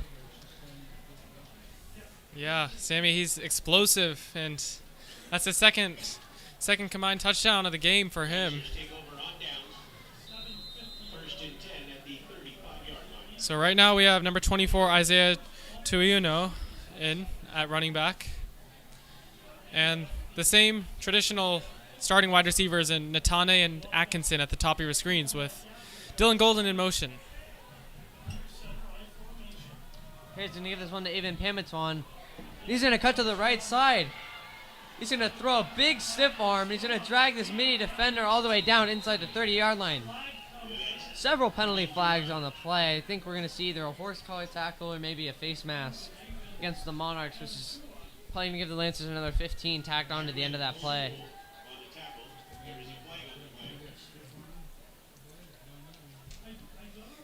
We'll see what the flags are, but that was a real good run we just saw by St. Francis. Face mask against Mitty. So this one will be against Mitty. So just adding some yards to the end of the play.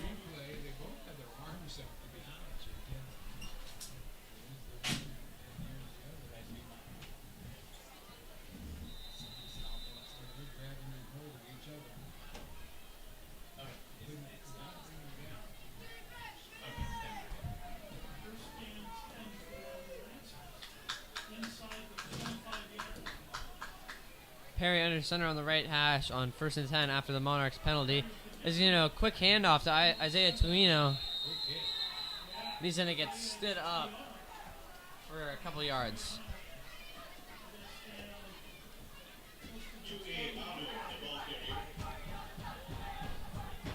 So a Mitty Monarch slow to get up, and we wish the best for him. We'll be back momentarily.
under center as he's going to give this one to Pamantuan.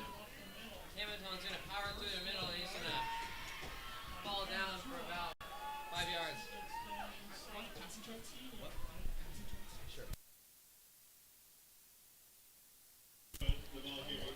So it's 3rd down and 2. That's a great rush by Avon, and expect to see him get the ball again. As St. Francis is in the red zone, they've had tremendous red zone efficiency thus far in the game. As Riley Long at the top of your screen recently checked in the game, right next to Andrew Atkinson at the top of your screen. Perry under center on the right hash with Dylan Golden, tight end in motion as he's going to go back to Pamantuan here. Pamantuan's going to dive into the pile. Through a bit of a pushing match, he's going to get pushed back in the pile. It does look like he might be a bit short of the first down marker. We'll see where they spot it. Yeah, so it might be a tad bit short.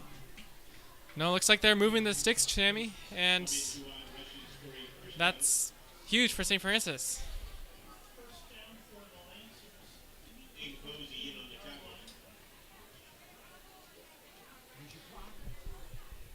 So with about 5:55 left in the 3rd quarter, and St. Francis inside the 15-yard line, I'm expecting to see some more action from St. Francis in the running game. We do have 2 wide receivers wide out on each side, though, so keep an eye on that. And Lancers are in a run-heavy formation, and they are going to go back to Pamantuan in the run. And Pamantuan's going to get tripped up very close to the goal line, around the 3 or so yard line. Even Pamantuan got very close to his first touchdown of the season there. It's really good to see him get some reps, especially on senior night, as he is a senior. No doubt, and he was really close to the touchdown there. Just needed another yard or 2. And coming into tonight, he's only had 5 carries for 35 yards, averaging 7 per carry. So he's always been an efficient running back. Ball's going to be handed off again into a large pile. Looks like it's going to be marked just short of the goal line once again.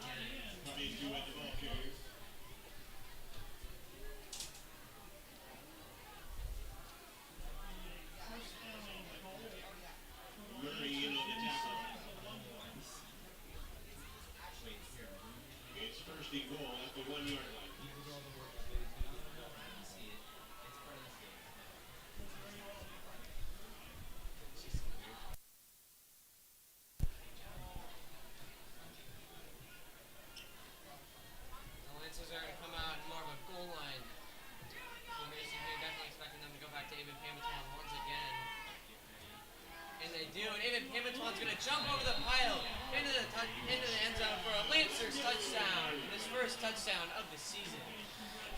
Great seeing him getting touchdowns, as he's already, as I just said, he's been productive all season, but to see it on display tonight as he has had several key rushes has been truly special, and the scoreboard represents that 36-0 St. Francis pending the PAT.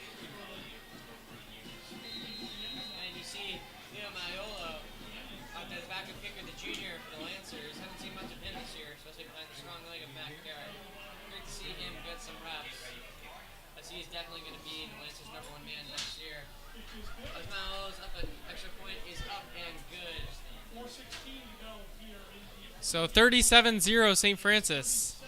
This is the kind of game they were hoping to have, especially after that second quarter mistake-prone first 6 minutes where they were getting penalty after penalty, the scoreboard staying at 16-0, but the past several minutes has shown that St. Francis, their 7-0 record is much deserved.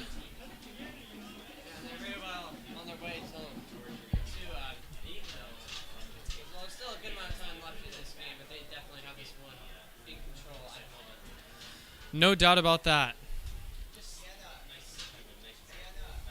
So we have seen some backups throughout that Lancer defense. Haven't really seen much backup action on offense, obviously, except for Avon Pamantuan, who had that incredible touchdown earlier.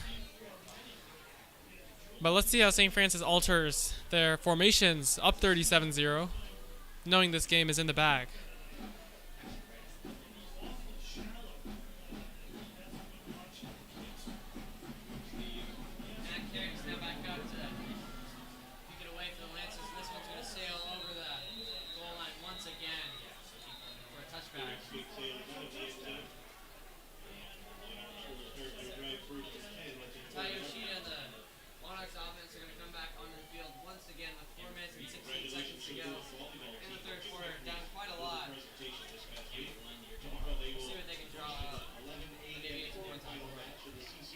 Yeah, they certainly have shown flashes of downfield capabilities. They've been in the red zone at least twice so far tonight, Sammy, and they haven't been able to convert that into points. And really, at any level of football, making the most of each drive as they're given significant opportunities is crucial. Rashida's going to huck one deep. In a double coverage, it's going to fall incomplete. Skio and Declan Quinn, both juniors, on the great coverage there. Yoshida's pass intended for Scudero falls incomplete. So right idea by Archbishop Mitty, just a bit too far, but like you were saying, good coverage by Carrasquillo and Declan Quinn.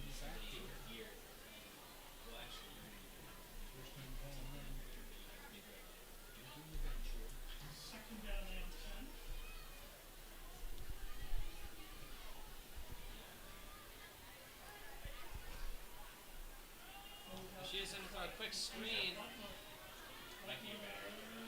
This plays going to be dragged down. Not out of bounds by number 28, Brian Lee, company. Charlie Butler on the great catch there. Was able to fight close to the first down marker. That was a good effort by Ryan Lee, snagging the receiver down and making it 3rd down and 2. So another big 3rd down for Archbishop Mitty to at least have something to be excited about. The Monarchs come out, shotgun pass heavy formation. Let's just finally don't bite on the longer snap count by Yoshida. So Yoshida's now going to hand it off to Toavalu. He's going to get pushed back, wrapped up, brought down by nearly the entire Lancers defense. For probably a TFL, I assume. Yeah, for sure, and that's the Lancer defense we've been used to so far this season, as it's been a combined effort from everyone on the defensive line and just making it easier for the corners and safeties.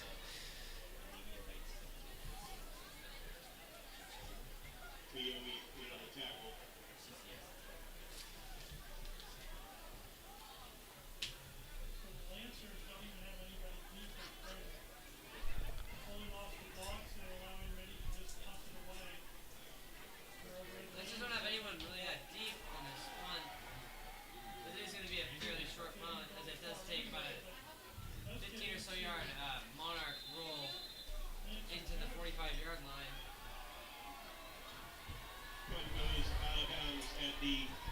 Certainly does take a Monarchs roll, but their punting hasn't been as great as St. Francis's by a large margin, as that's just a testament to how good Patty Casey is in the punting game when they do punt. But As you see now, got Kamau Julian in the backfield alongside freshman quarterback Aaron Knapp, getting some reps tonight. We've seen him get some reps in a couple games too early in the season, as Knapp's going to hand off to Kamau Julian as he's going to get wrapped up in the pile for about a yard or so. you also have Shandon Hanamoto and Ernesto Sanchez in the game as well. So let's see if Aaron Knapp chooses to throw it their way on 2nd and 8.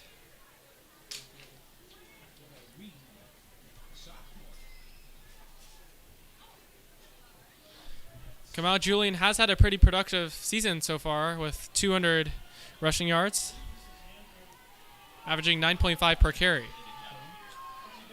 Knapp goes back to Kamau Julian and he's going to get clobbered and tackled for a couple of yards lost.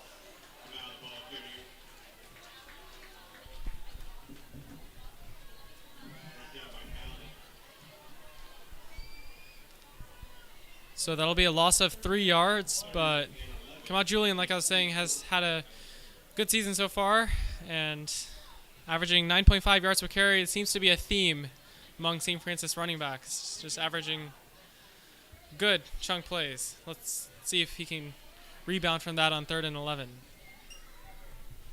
As we do have 2 wide receivers on your screen. Ernesto Sanchez close to you, and Shandon on top.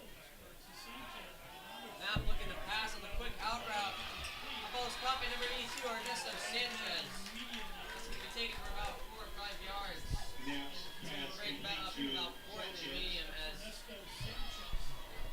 Lancer's punting unit does seem to take the field.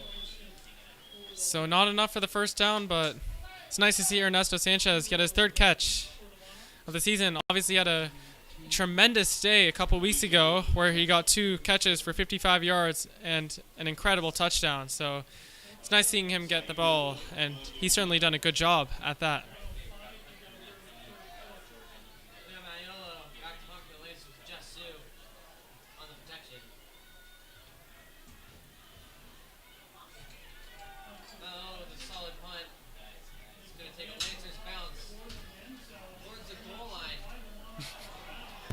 And it's gonna get rolled as a live ball. We'll see what it did get knocked out of the back of the end zone. It does look like it's gonna get waved off as a touchback. Lancers almost could have gotten 6 points on that, Ryan. I think so, yeah. Great hustle by this special teams unit. We talked about them throughout the day. They exhibit great speed and almost got more special teams points. Obviously, had the Juju Teo touchdown earlier.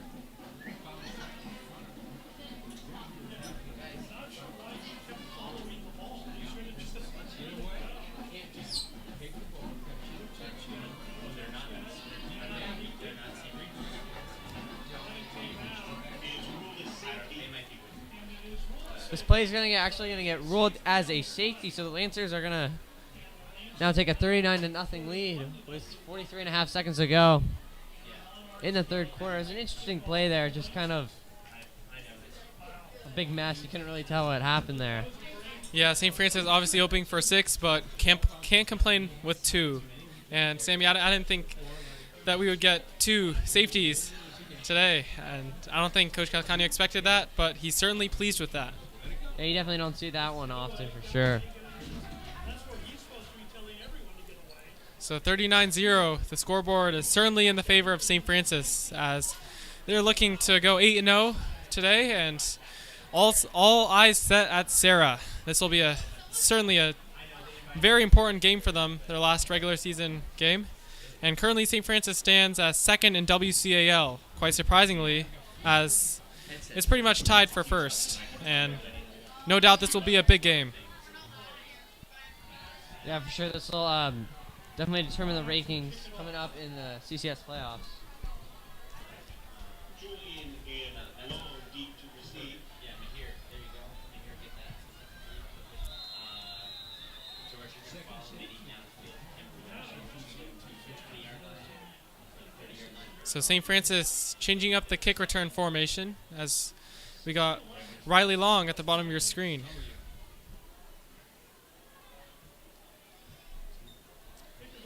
Kickoff's going to be received around the 26 or so yard line. It's going to be waved dead as a fair catch. Looks like Kamal Julian's knee might have touched the ground there. So after another quick drive by the Archbishop Mitty Monarchs, St. Francis will have another opportunity to add to their already superb game. And expect to see some more action from the St. Francis backups. Yeah, good to see some more backups in there. You got JJ Sportleader at the bottom of your screen lineup at the wide receiver position. Josh Perry is back under center for the Lancers as he hands it off to Kamal Julian. He's going to get wrapped up again for another loss. You wonder what's going on that offensive line, as Monarchs' defensive line has definitely been able to get through these last couple of plays. So let's see how St. Francis manages the situation. They're not really getting much going with the running game in the past few minutes. We have seen Ernesto Sanchez. He's 3 for 3 overall on targets and receptions this year, as the third quarter winds to an end. 39-0 St. Francis on top.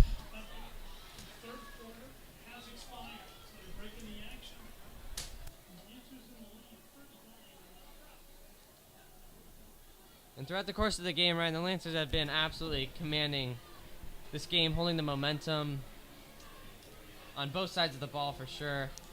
Basically locking down this Monarchs offense. The only real offense we've seen from the Monarchs. They had a couple nice little chunk passing plays, but other than that, it's just been penalty yards. Yes, I would say it's been predominantly penalty yardage for this Monarchs offense. So imagine if St. Francis didn't have a penalty problem in the second quarter. Just how large this lead could have been, already being a 39-point lead, of course. But it's nice seeing several assets for St. Francis getting some attention. You saw Avon Pamantuan earlier getting the touchdown in the third quarter, and expect to see some more St. Francis backups in offense get the ball.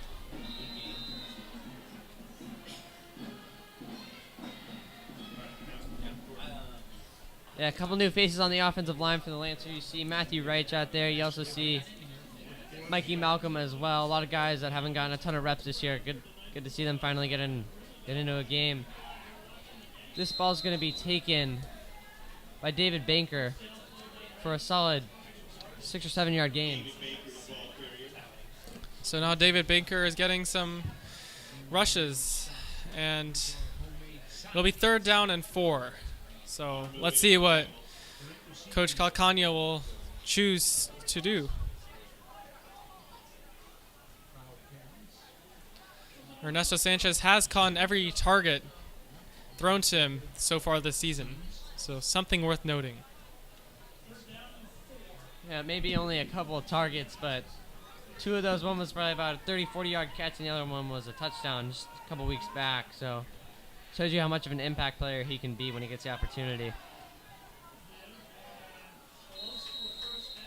As Knapp's going to hand this ball off to David Banker, and he's going to get very close to the first down line, and it is going to be waved off by the line judge as first down to move the chains. Good downhill running by David Banker to set up the first down, and a last-minute reach that could have prevented the 4th down from taking place.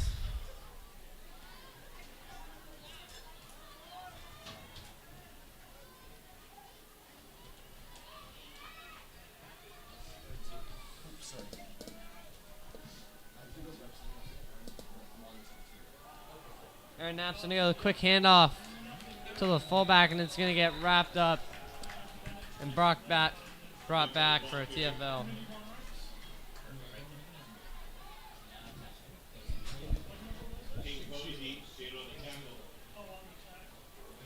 Loss of 2, 2nd and 12 at the 38-yard line.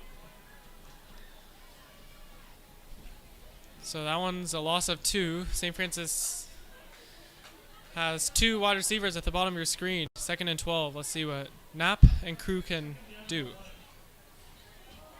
Knapp's going to hand this ball off to David Banker, and David Banker's going to get some room, and he's going to take this very close to the first down marker. It does look like he is.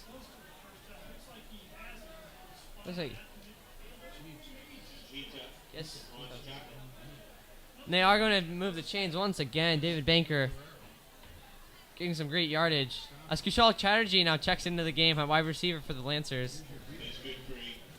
Yeah, David Banker coming into today, 4 rushes, 47 yards. Just another one of their many running backs who average well over 7-8 yards per carry. So Kushal Chatterjee at the bottom of your screen, Ernesto Sanchez at the top.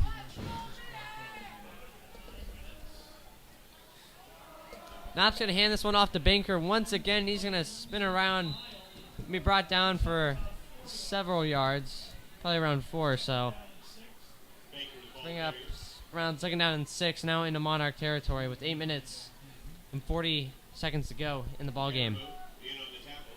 And if you're St. Francis at this point, you just want to milk out the clock and avoid any injuries and play some good football and set your eyes on Sarah, because that will be a big one to determine who's at the lead in the WCAL. Both of them currently tied for first.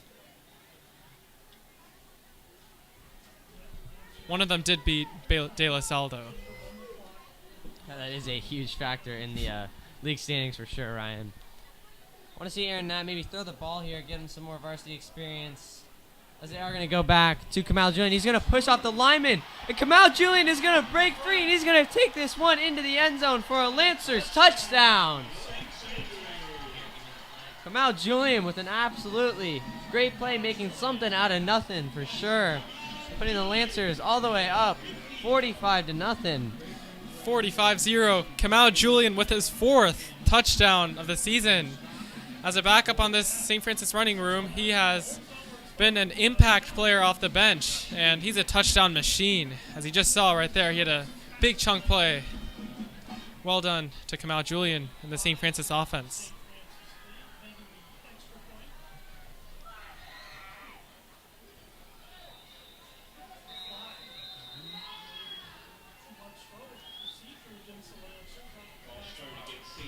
So this is a false start against St. Francis, so it'll be interesting to see the total number of penalties St. Francis has had today. It's been a problem all season, but the scoreboards and the record certainly don't reflect that. 7-0, on to 8-0, likely after today. Yeah, this penalty is going to push the Lancers back 5 or so yards. Shouldn't be too much of an issue for Leo Maiolo. Never mind, I stand corrected. The snap's going to be fumbled as Leo Maiolo is going to spin off some defenders. And he's going to have room to run. Huge pancake block by Dylan Golden. It's going to get flagged. But that, Leo Maiolo definitely did the best he could there. Dylan Golden with probably that was the a most huge disrespectful block I've ever seen. That one should go on highlight reels. But he might be flagged for that one.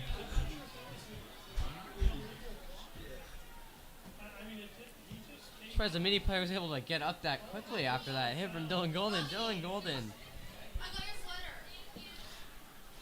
Yeah, He's a big guy. He's standing at 6'4" and well over 200 pounds. I mean, that's gotta hurt. oh, absolutely.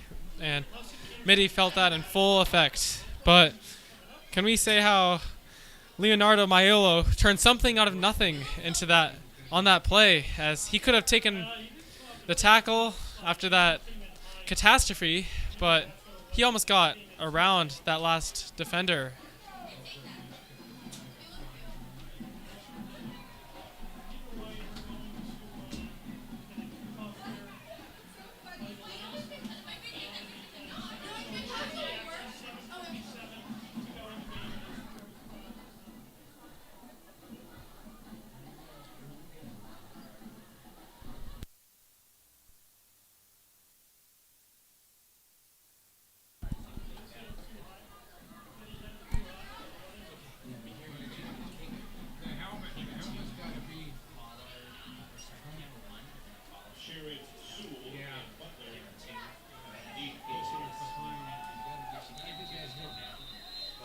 Matt Carrick is now back on the field for the Lancers to send this one deep.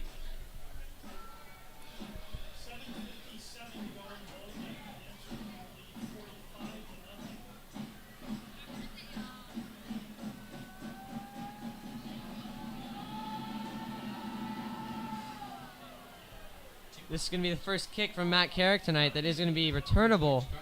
Declan Quinn gets there quickly. And the tackle is going to meet. Great tackle is going to be made by David Banker to push the Monarchs deep in their own territory. Yeah, we heard that tackle from here, Sammy, and this St. Francis special teams and defensive groups definitely emphasize hard hitting. Yeah, for sure. We've seen it all night from the Lancers, just absolutely beating up on this Monarchs team.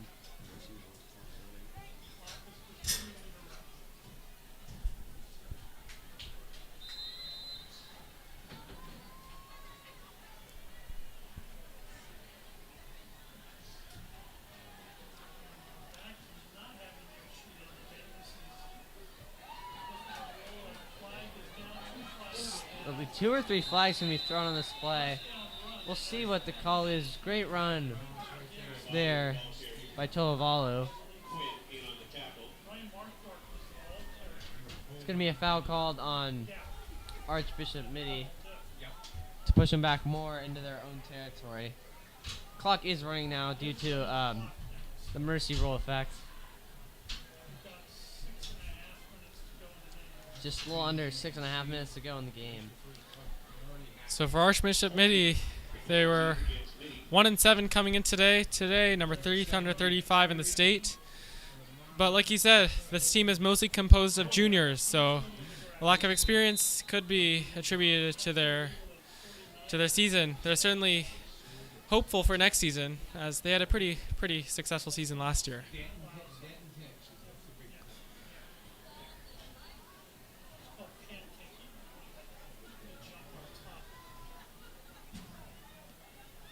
So first down and 18. Handoff again. Hand off to Avalu, and it's going to be taken for just about a couple yards.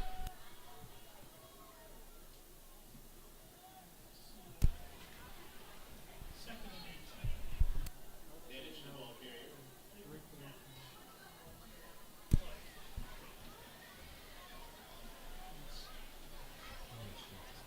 Duranian on the tackle. New players in there.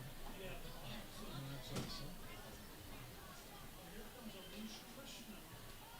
First time we've seen a loose in here. Arush Krishnan is now going to get some snaps from Mitty as he's going to fire a quick pass, and it's going to be caught by number 14, Quincy Springs, for a few yards, but it's not going to be enough for the first down. That was a good tackle by Andrew Carrasquillo, who's already adding to his already tremendous season so far. The St. Francis defense certainly emphasizes those open field tackles, and when they get there, hitting them hard. Carrasquillo in on the tackle.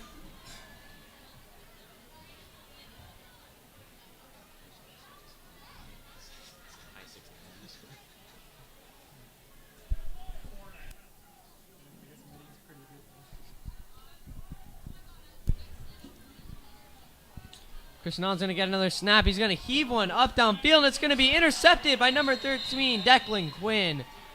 Give the Lancers a ball back with just 4 minutes and 15 seconds ago in this game. Declan Quinn with a great anticipation ball hawk on that play. Yeah, that was great awareness, like he said. He saw that ball coming seconds before the ball reached his hands, and it's good seeing this St. Francis secondary add to their already great season. That's their 6th team interception on the year.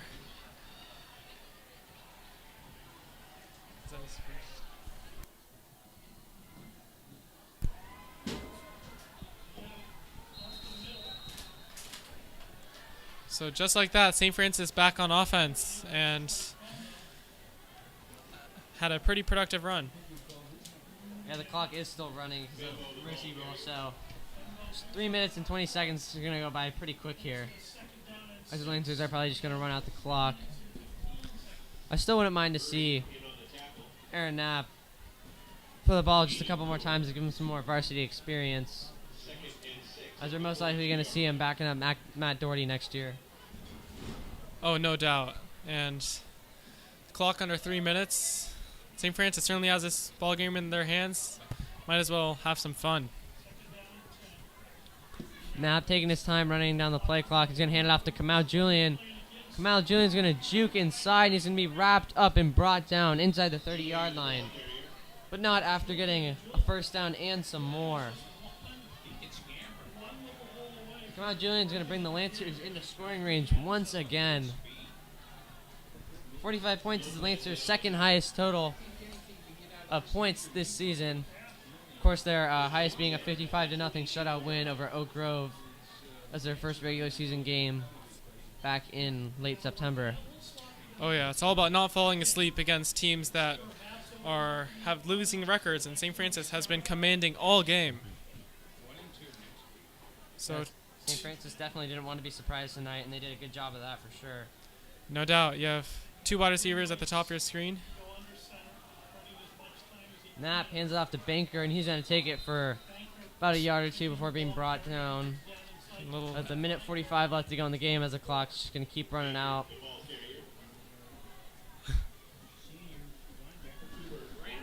A little bit of extra shoves at the end of that play. Yeah, tension's rising a little bit, for sure. Lancers got another first down and just go into the victory formation. Almost got the ability. So Jeffrey and Kushal are your 2 receivers on opposite sides. Knapp's going to take his time. He's going to dump it off to the fullback.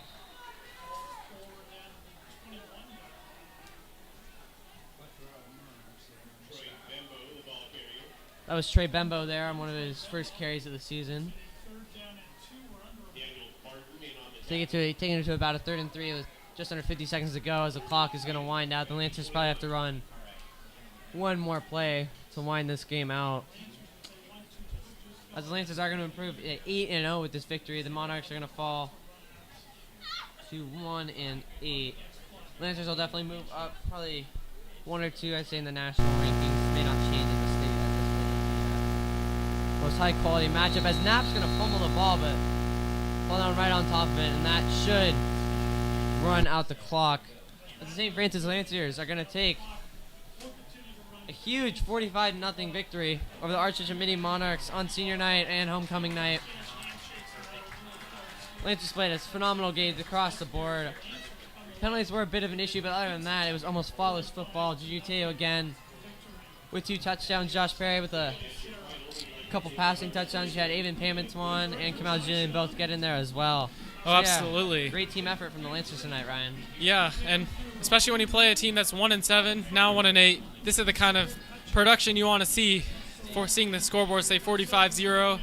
So just great efforts all around, and it's nice seeing some backups on both sides of the ball. I mean, you saw the secondary get some good open field tackles. You saw Kamal Julian and Avon get some solid rushes, and it's always nice having them showcase their abilities and some hope for the future, Sammy. Yeah, for sure. Definitely some great hope for the future.